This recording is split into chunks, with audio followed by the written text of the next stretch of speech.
Здравейте! Сега ще ви покажа какво се опитвам да консумирам поне 2 или 3 пъти в седмицата, за да мога да си набавям достатъчно витамини и минерали. В случая говорим за шейк, който съдържа изключително много антиоксиданти в него и е прекрасен за женското здраве.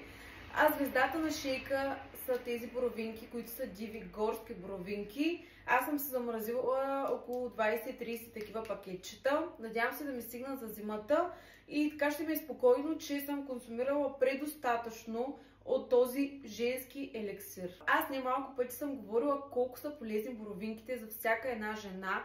Тук говорим най-вече за женското здраве. Естествено, полезни са за всеки един човек, но те помагат изключително много против стареене, за хормоналния дисбаланс.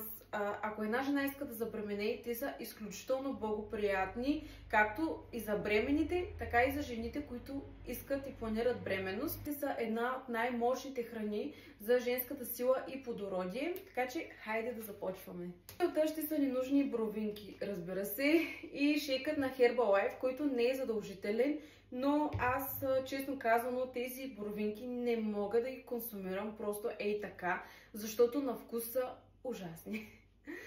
Ужасни са, защото са, както споменах 13 пъти, това са диви горски боровинки. Не са вкусни. В смисъл, не са като тези обикновените едри боровинки от магазина.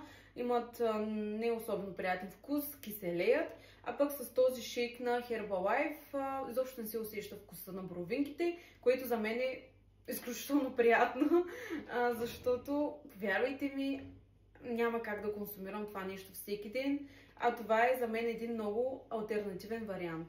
Това е най-лесният начин за мен да измия боровинките, защото по този начин не падат в мивката.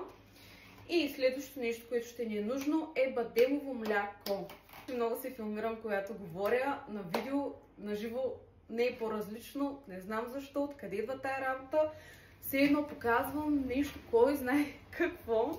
Ще добавя 200 мл от това мляко, защото шейка на Herbalife се консумира с 200 мл бадемо мляко, кокосово мляко, без значение, просто трябва да е веган мляко, и 2 дози от шейка на Herbalife, който съдържа 25 витамини и минерали. Който вярва в този шейк, нека да консумира, който не вярва в него, да си консумира боровинките просто с бадемо мляко, но е препоръчително да добавите нещо друго, примерно мед, банан, защото вкусът им е ужасен. Най-гадното на тези боровинки не е вкусът им, а това, че отцветяват зъбите. Това е най-гадното. Затова си пия шейка с сламка и въпреки това отново зъбите са ми отцветени, но с едно измиване на зъбите това се оправя. Млякото го сложих на око, просто защото ме мързеше да вадя кухненската бездна. Слагам точно 2 дози от шейка.